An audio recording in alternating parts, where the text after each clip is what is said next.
केंद्रीय माध्यमिक शिक्षण मंडळानं 9वीच्या विद्यार्थ्यांसाठी एक महत्त्वाचा निर्णय घेतलाय। आता 9वीच्या परीक्षा ओपन बुक पद्धतीने घेतल्या जाणार आहेत आणि या निर्णयानुसार परीक्षेवेळी विद्यार्थ्यांना त्यांची पुस्तकं, नोट्स आणि संदर्भ ग्रंथ सोबत ठेवण्याची आणि त्यांचा वापर करण्याची परवानगी असेल। या बदलामागे विद्यार्थ्यांवरील परीक्षेचा ताण कमी करणं हा मुख्य उद्देश आहे। यापुढे केवळ पाठांतरावर भर न देता संकल्पनांच्या स्पष्टीकरणावर अधिक लक्ष केंद्रित केलं जाईल।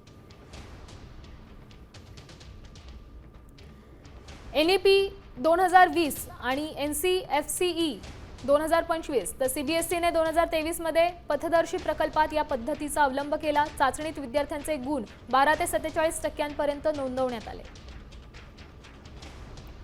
शिक्षकांकडून ही परीक्षा पद्धतीला सकारात्मक प्रतिसाद मिळाला।